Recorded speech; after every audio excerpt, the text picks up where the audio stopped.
हे भगवान, क्या करूं? मैं तो थक गया हूं ये मछली मार मार कर। फिर भी मेरी किस्मत मेरा साथ कभी नहीं देती। आज भी 2 घंटे से मछली पकड़ रहा हूं, पर एक भी मछली नहीं फंसी है। और पता नहीं घर जाऊंगा तो मेरी पत्नी मेरे साथ क्या करेगी। सुरेश परेशान होकर मछली मार रहा होता है। तभी तालाब से एक रहस्यमयी आवाज आती है। तुम्हारी किस्मत बहुत खराब है, मैं तुम्हारी किस्मत बदल सकता हूं। कौन कौन बोल रहा है? सामने आओ। मैं कौन बोल रहा हूं तुम्हें यह जानने की कोई जरूरत नहीं है। बस तुम ये सोच लो कि तुम मेरी 3 शर्त पूरी करोगे तो मैं तुम्हारी 3 इच्छाएं पूरी करूंगा। नहीं नहीं, तुम कोई मायावी लग रहे हो। मुझे मुझे तुम्हारी बातों में नहीं आना है। फिर सुरेश घबराए हुए तेजी से भागकर अपने घर आ जाता है। बाल बाल बच गया। पता नहीं क्या था वो, और मुझे अपनी मीठी मीठी बातों में फंसाने की कोशिश कर रहा था। तभी उसकी पत्नी रेशमा अंदर से गुस्से से बाहर आती है। क्या हो गया? क्या हो गया रेशमा? तुम इतने गुस्से में क्यों लग रही हो? देखो, मैंने तुम्हें पहले ही कहा था कि मछली मार कर आओगे तो मेरे लिए एक बनारसी साड़ी लेकर आना, और तुम खाली हाथ आ गए। तुम्हें शर्म नाम की चीज नहीं है क्या? अरे भाग्यवान, तुम तो हर वक्त साड़ी साड़ी की पड़ी रहती है। अरे तुम्हारे बक्से में तो अभी भी 10 साड़ियां पड़ी हुई हैं, लेकिन फिर भी तुम्हें साड़ियां ही चाहिए। आप क्या जानते हो, औरत का श्रृंगार ही साड़ी होती है, साड़ी। अगर साड़ी ना मिले तो औरत का जीवन जीवन नहीं होता। मुझे मुझे बस साड़ी चाहिए, वो भी बनारसी लाल गोटे वाली।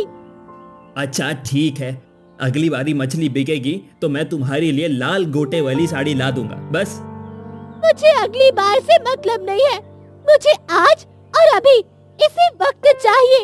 अरे मैं इतनी सुंदर हूँ, वो तो शुक्र मनाओ, मैंने तुमसे शादी करके एहसान किया है, एहसान। तुमने कभी भी मुझसे प्रेम नहीं किया और ना ही मेरी इच्छा पूरी की है। अच्छा ठीक है, मैं ला दूंगा। नहीं, मुझे वो साड़ी चाहिए। अगर तुमने मुझे वो साड़ी आज नहीं दिलाई तो मैं तुम्हें छोड़कर चली जाऊंगी और किसी और अमीर इंसान से शादी कर लूंगी, क्योंकि मैं इतनी खूबसूरत हूँ। मुझसे शादी करने के लिए लड़कों की तो लाइन लगी पड़ी है, लाइन। तुम ऐसा मत कर, मैं तुम्हारे लिए जरूर लाऊंगा। फिर रेशमा गुस्से में घर के अंदर चली जाती है। मुझे तो इसके सामने कुछ बोलने में भी नहीं होता है। अब मैं क्या करूं?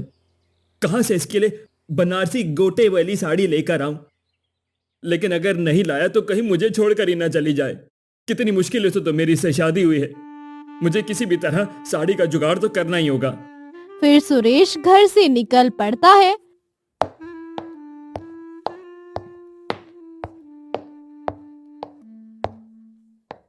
और एक सेठ के पास जाता है। सेठ जी, सेठ जी, मुझे कुछ पैसे उधार दे दीजिए ना। मुझे अपनी पत्नी के लिए ना एक बनारसी गोटे वाली साड़ी खरीदनी है, वरना वो मुझे छोड़कर चली जाएगी। तुझे अपनी पत्नी की साड़ी खरीदने के लिए मुझसे पैसे चाहिए? पहले का पैसा कौन देगा? सेठ जी, मैं आपके सारे पैसे चुका दूंगा ना। अभी कुछ दिनों से मछलियां नहीं पकड़ पा रहा हूँ, जिस वजह से हाथ थोड़ा मंदा चल रहा है। मैं पैसे जरूर चुका दूंगा आपके। तुझसे पत्नी नहीं संभाली जाती तो मुझे पैसे देगा? तुम्हारी पत्नी तो है बहुत सुंदर, लेकिन मैं उसे रोज बनारसी गोटे वाली साड़ी पहनाऊंगा। आप कैसी बातें कर रहे हैं? आप इस तरह नहीं बोल सकते। तो अपनी पत्नी को साड़ी खरीद कर देना, मुझसे पैसे क्यों मांग रहा है? सुरेश गुस्से में कुछ नहीं कहता और वहाँ से चला जाता है। कोई गांव वाला मेरी बात नहीं समझता, और वहां वो मेरी पत्नी, उसने किसी भी हालत में बनारसी गोटे वाली साड़ी चाहिए ही चाहिए। लगता है मुझे उस आवाज के पास जाना ही होगा। उसकी 3 शर्तें पूरी करके मैं अपनी 3 इच्छाएं पूरी कर सकता हूँ। फिर सुरेश तालाब के किनारे जाता है। ओ रहस्यमयी आवाज कहां से आ रही थी? कहां चले गए? मैं आया हूं, बताओ अब 3 शर्तें क्या हैं तुम्हारी, जिसके बाद तुम मेरी 3 इच्छाएं पूरी करोगे। आखिर तुम मेरे पास आ ही गए। मैंने तो तुमसे पहले ही कहा था। चलो देर मत करो, अब मेरी पहली शर्त सुनो। तुम्हें गांव के चौपाल पर मुखिया को एक थप्पड़ मारना है, वो भी सभी गांव वालों के सामने। ये क्या मजाक है? भला मैं गांव के चौपाल के बीच सभी के सामने मुखिया को थप्पड़ कैसे मार सकता हूँ? मुखिया तो मेरी खाल उधेड़ कर रख देगा। मेरी यही शर्त है, अगर तुम ये मानते हो तभी मैं तुम्हारी 3 इच्छाएं पूरी कर सकता हूँ। फिर सुरेश परेशान होकर घर आ जाता है। क्या हो गया? तुम बहुत परेशान लग रहे हो। और मेरी साड़ी का क्या हुआ? अरे भाग्यवान, तुम्हारी साड़ी की बात मत पूछो। मैं तालाब के किनारे गया था, वहां एक पता नहीं कैसी अद्भुत शक्ति है, वो हमारी 3 इच्छाएं पूरी कर सकती है, लेकिन इसके लिए मुझे उसकी 3 शर्तें माननी होंगी। क्या सच में वो ऐसा कर सकता है? अगर वो तुम्हारी 3 इच्छाएं पूरी कर सकता है तो जल्दी से उसकी 3 शर्तें पूरी कर दो ना। फिर हम तीनों इच्छाएं मांगेंगे और बहुत बड़े धनवान हो जाएंगे। भाग्यवान, तुम नहीं जानती उसकी शर्तें कितनी खतरनाक हैं। उसने पहली शर्त रखी है कि गांव के चौपाल के बीच में मुखिया को थप्पड़ मारो। बताओ, मैं एक साधारण सा गरीब मछुआरा गांव वालों के सामने मुखिया को थप्पड़ कैसे मार सकता हूँ? गांव वाले तो मेरी खाल उधेड़ कर रख देंगे। देखो, अगर तुम मुझसे प्यार करते हो तो तुम्हें ये करना ही होगा। मैं धनी होना चाहती हूँ और ये भिखारी वाली जिंदगी नहीं जीना चाहती। इसके लिए तुम्हें मुखिया को थप्पड़ मारना ही होगा, वरना मैं अभी इसी वक्त तुम्हें छोड़कर चली जाऊंगी। नहीं रेशमा, तुम मुझे छोड़कर मत जाना। ठीक है, अगर मुखिया को थप्पड़ मारना ही है तो मैं मारने के लिए तैयार हूँ। फिर सुरेश परेशान हालत में गांव के चौपाल पर जाता है, जहां मुखिया पूरे गांव वालों के बीच बैठा होता है। तभी सुरेश जाकर मुखिया के सामने खड़ा हो जाता है। अरे सुरेश, तुम यहाँ क्या कर रहे हो? बताओ, क्या कोई समस्या आ गई है? मुझे माफ कर दीजिएगा मुखिया जी, मैं अभी जो करने जा रहा हूँ उसके बाद शायद आप मुझे कभी माफ नहीं कर पाएंगे। ऐसा क्या करने जा रहे हो? इतना कहते ही सुरेश जोरदार थप्पड़ मुखिया के गाल पर मार देता है। तुम्हारी इतनी हिम्मत, तुमने पूरे गांव वालों के सामने मुझे थप्पड़ मारा? अरे गांव वालों, मारो इसे। इस गरीब मछुआरे की इतनी हिम्मत कैसे हो गई? इसने पूरे गांव वालों के सामने हमारे मुखिया को थप्पड़ मारा। रुक जा, अभी हम तुम्हें बताते हैं। फिर सभी गांव वाले सुरेश को बुरी तरह से मारते हैं और मुखिया भी उसे खूब मारता है, जिस वजह से सुरेश बुरी तरह घायल हो जाता है। आइंदा अगर गांव के चौपाल पर दिखा तो मैं तेरी हड्डी पसली तोड़ दूंगा। निकल जा यहाँ से। फिर सुरेश रोता हुआ वहाँ से निकल पड़ता है और तालाब के किनारे पहुँच जाता है।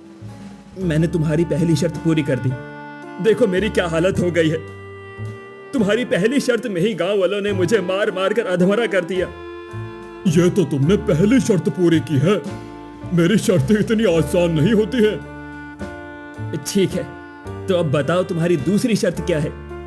मेरी दूसरी शर्त है, तुम्हें राजकुमारी के सामने प्रेम का इजहार करना होगा। ये कैसी शर्त है? मैं राजकुमारी के सामने प्रेम का इजहार नहीं कर सकता। राजकुमारी तो मेरा सिर कलम करवा देंगी। अगर तुमने मेरी ये शर्त नहीं मानी तो भूल जाओ, मैं तुम्हारी कोई भी इच्छा पूरी नहीं करने वाला हूँ।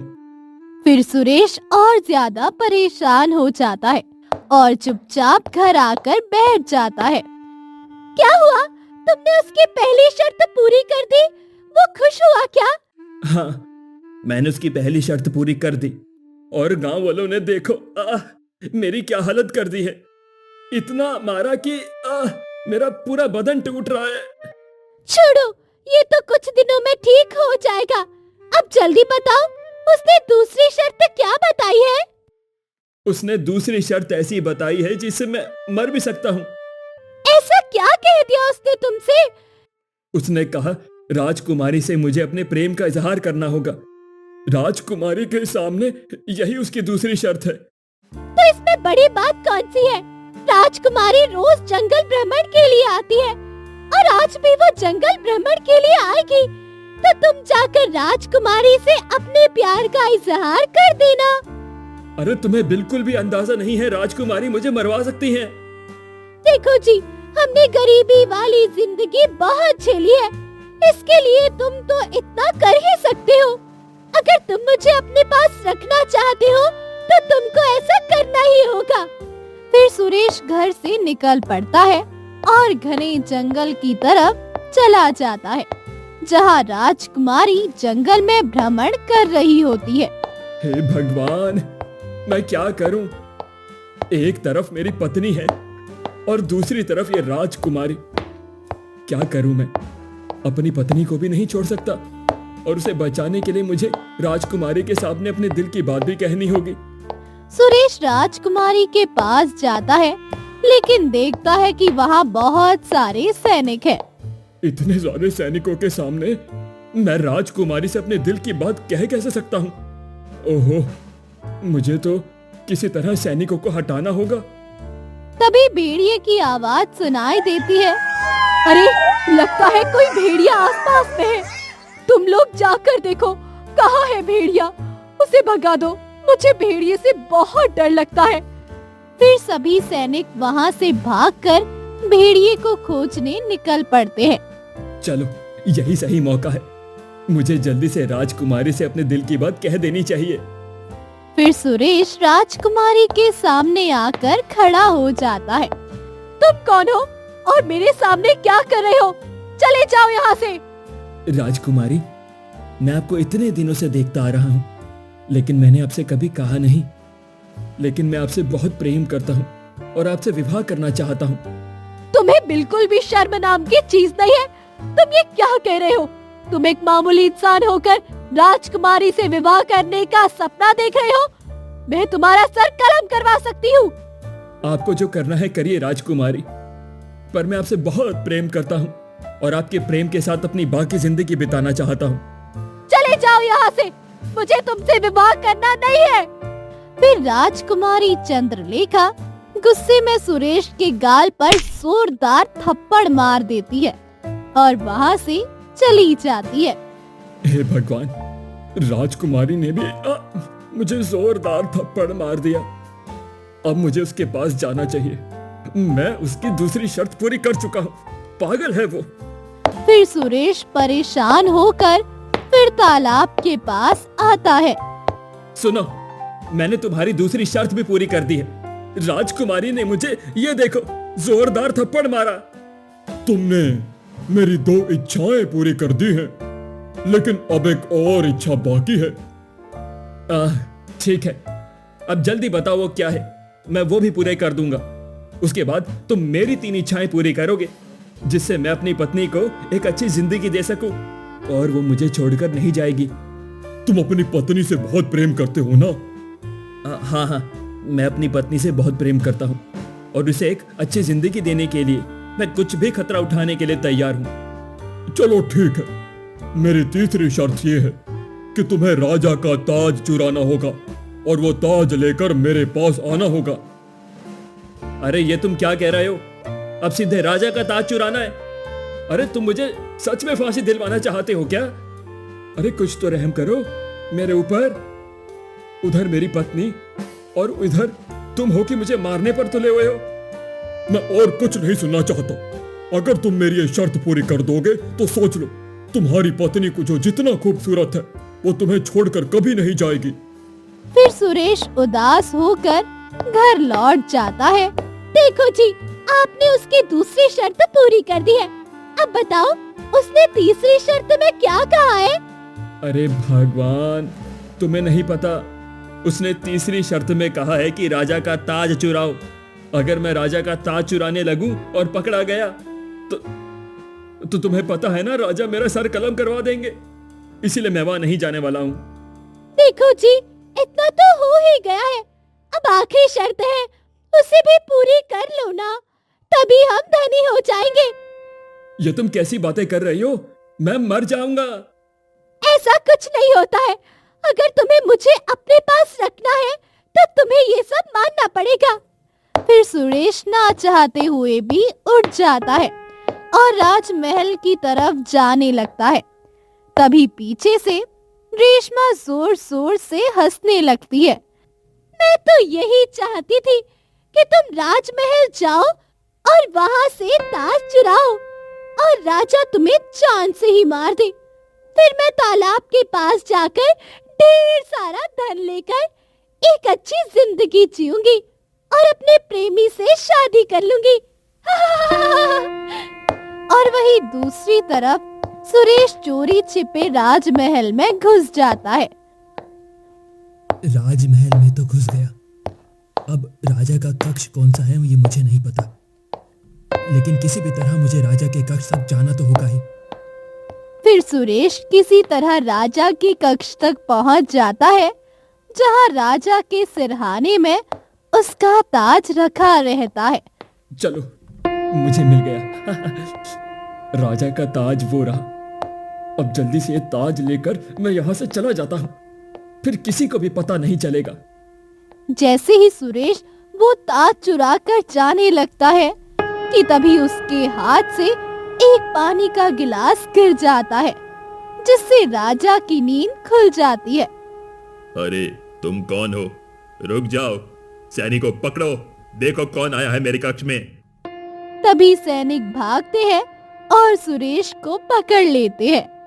तुम्हारी इतनी हिम्मत कि एक राजा का ताज चुराने की कोशिश की है? तुम्हारा सर कलम करवा दिया जाएगा, तुम्हें मैं फांसी की सजा दूंगा। नहीं महाराज, ऐसा मत करिए। भगवान के लिए मैं ये सब अपनी पत्नी की इच्छा पूरी करने के लिए कर रहा हूँ, मुझे फांसी मत दीजिए।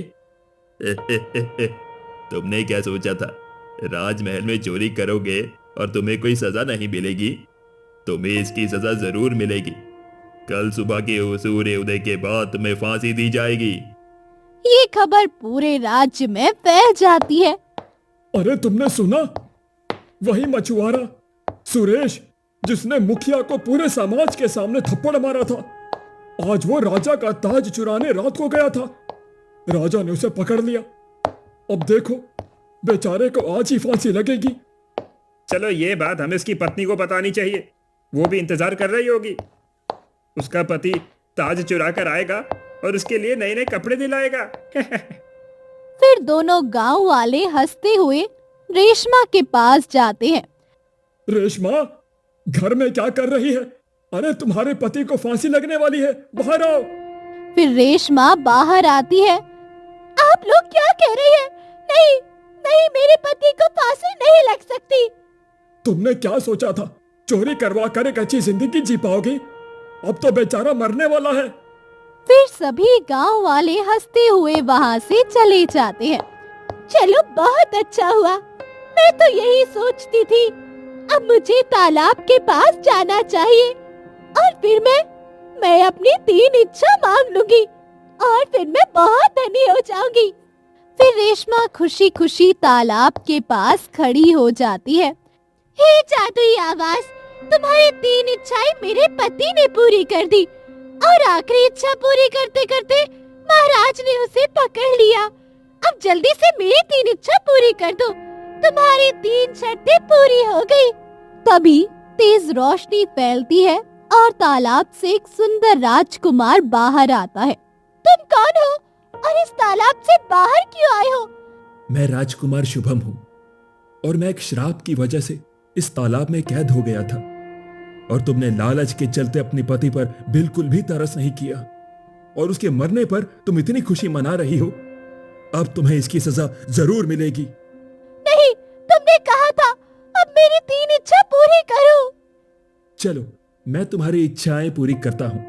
फिर शुभम रेशमा का हाथ पकड़कर राज दरबार में लेकर चलता है, जहां राजा अपने राजकुमार शुभम को देखते ही दौड़ कर आते हैं और उसे गले लगा लेते हैं। बेटा, तुम कहाँ थे इतने दिनों से? मैं पता है कितना परेशान था तुम्हारे लिए।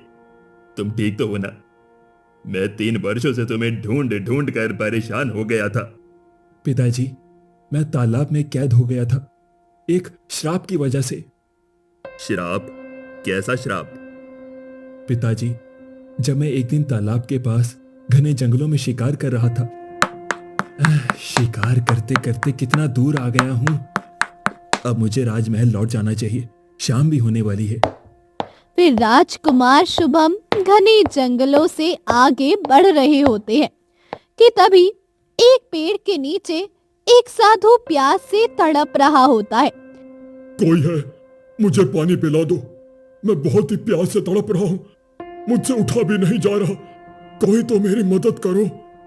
अरे ये तो कोई साधु है, बेचारा प्यास से मर जाएगा। लेकिन मुझे क्या मतलब, मैं तो एक राजकुमार हूं और साधु को पानी पिलाऊंगा तो ये तो मेरी शान के खिलाफ है। फिर राजकुमार वहां से आगे बढ़ जाता है। तुम राजकुमार हो, मुझे थोड़ा सा पानी पिला दो, भगवान के लिए, मैं उठ नहीं पा रहा हूं, मेरे प्राण छूट रहे हैं, मुझे थोड़ा सा पानी पिला दो। तुम एक साधु हो, तुम्हारी हिम्मत कैसे हुई एक राजकुमार से पानी मांगने की? मैं तुम्हें कभी पानी नहीं दूंगा, और राजकुमार से हमेशा इज्जत से बात किया करो, समझ गए ना? तुम राजकुमार हो लेकिन इतना घमंड। अरे प्यासे को पानी तो किसी दुश्मन को भी पिलाया जाता है, लेकिन तुमने एक साधु को पानी नहीं पिलाया, इसीलिए मैं तुम्हें श्राप देता हूं।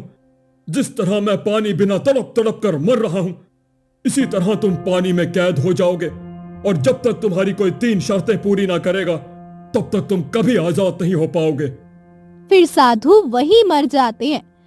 नहीं नहीं, ये आपने क्या किया साधु महाराज, मुझे श्राप मत दीजिए, भगवान के लिए मुझे श्राप मत दीजिए। इतने में ही तेज रोशनी फैलती है और राजकुमार शुभम तालाब में कैद हो जाते हैं। बेटा, तुमने एक साधु का अपमान किया, इसी वजह से तुम्हें 3 वर्षों तक तालाब में रहना पड़ा। तुम्हें ऐसा नहीं करना चाहिए था। पिताजी, इसीलिए तो मैं पश्चाताप में 3 वर्षों तक तालाब में रहा, और अब जाकर मेरी मुक्ति हुई है तो वो भी एक मछुआरे की वजह से ही, जिसे आप फांसी की सजा सुनाने वाले थे। क्या उस मछुआरे ने मेरा ताज चुराने की कोशिश की थी? हाँ पिताजी, मैंने ही कहा था उसे। पहली शर्त कही थी कि मुखिया को थप्पड़ मारे, लेकिन उसने अपनी पत्नी के दबाव में वो भी किया, और फिर अपनी बहन राजकुमारी चंद्रलेखा से प्रेम का इजहार करने को कहा था, वो भी इसने किया, और फिर ताज चुराने के लिए भी मैंने ही कहा था। लेकिन ये सब मेरी योजना थी, और मुझे एक सुनहरी मछली ने बताया कि अगर कोई दिल से मेरी शर्तें पूरी करेगा तभी मैं आजाद हो सकूंगा, और ये सब उसने माना। नहीं राजकुमार, तुम ऐसा नहीं कर सकते, मेरे पति ने सारी शर्तें पूरी की, मुझे उससे कोई मतलब नहीं है, मुझे सिर्फ धन चाहिए। कोई भी औरत अपने पति से प्यार करती है, ना कि साड़ी और गहनों से। तुमने अपने पति की अच्छाई का बहुत फायदा उठाया है, इसीलिए तुम्हें अभी इसकी सजा मिलेगी। पिताजी, इसे कारावास में रखिए ताकि इसे पता चले कि किसी की मासूमियत के साथ खेलने की सजा क्या होती है। तुमने लालच में अपने पति को मृत्यु के मुंह तक लाए हो, इसीलिए इसकी सजा की हकदार तुम बनती हो। सैनिक, रेशमा को 2 साल के लिए कारावास में बंद कर दिया जाए। नहीं नहीं महाराज, आप ऐसा नहीं कर सकते, मुझे छोड़ दो। फिर सैनिक एक नहीं सुनते और रेशमा को लेकर चला जाता है। वही थोड़ी देर में सैनिक सुरेश को लेकर आता है। महाराज, मुझे माफ कर दीजिए, मैंने ऐसा कुछ भी नहीं किया, मैं तो बस किसी के कहने पर ताज चुराया था आपका, मुझे फांसी मत दीजिए। शांत हो जाओ सुरेश, तुमने कुछ नहीं किया, कोई तुम्हें फांसी नहीं दे रहा, तुमने मेरी शर्तें पूरी की हैं। मैंने तो तालाब की शर्तें पूरी की हैं, उस तालाब में मैं ही कैद था और तुम्हारे द्वारा ये सब किया गया, इसीलिए मैं उस तालाब से आजाद हो पाया, और तुमने मेरी सारी शर्तें पूरी की हैं, इसीलिए मैं तुम्हारी इच्छाएं पूरी करना चाहता हूं। क्या चाहिए? मैं मरने ही वाला था, मेरी पत्नी मुझे देखने तक नहीं आई, जिसके लिए मैंने ये सब किया। मैं बस यहां से जाना चाहता हूं। तुम्हारी पत्नी तुम्हारी फांसी की खबर सुनने के बाद मेरे पास आई और खुशी से धन की मांग करने लगी। मैंने उसे कारावास में बंद करवा दिया, क्योंकि वो तुम्हारे मरने से भी नहीं पसीजती, बस धन चाहती थी। वो तुम्हारे लायक ही नहीं थी, वो सिर्फ लालची थी। हाँ पुत्र, तुमने बहुत अच्छा काम किया। तुमने मेरे बेटे को आजाद किया, लेकिन वो तुम्हारी पत्नी सिर्फ धन की लालची थी, इसीलिए तुम्हारे पीछे वो इस तरह पड़ी हुई थी। मेरे जीने की कोई वजह ही नहीं बची है। मेरी पत्नी जिसे मैंने इतना प्यार किया, उसे मेरी फांसी की खबर मिलने पर भी कोई फर्क नहीं पड़ा। अब मुझे जीने का कोई हक नहीं है। नहीं, तुम ऐसे नहीं जा सकते। तुम्हारी शादी मेरी बेटी से होगी, क्योंकि तुम जैसे नेक इंसान मुझे कहीं नहीं मिलेंगे। इतने में राजकुमारी चंद्रलेखा आ जाती है और सब बातें सुन लेती है। तुमने बहुत अच्छा काम किया सुरेश, तुमने मेरे भाई को सही सलामत लाया। मैं रोज जंगल में जाकर अपने भाई को ढूंढती थी इतने दिनों से कि वो कहाँ है, लेकिन आज तुमने उसे सही सलामत लाया है और तुमने सिद्ध किया कि तुम बहुत महान हो। मैं तुमसे विवाह करने के लिए तैयार हूँ। ठीक है, तो हम कुछ ही दिनों में तुम दोनों की धूमधाम से शादी करवाएंगे। फिर कुछ दिनों में राजा सुरेश और राजकुमारी की धूमधाम से विवाह कर देते हैं और पूरे गांव वाले उसे देखकर दंग रह जाते हैं। वही मछुआरा सुरेश राजमहल में खुशी पूर्वक राजकुमारी के साथ अपना जीवन व्यापन करने लगता है।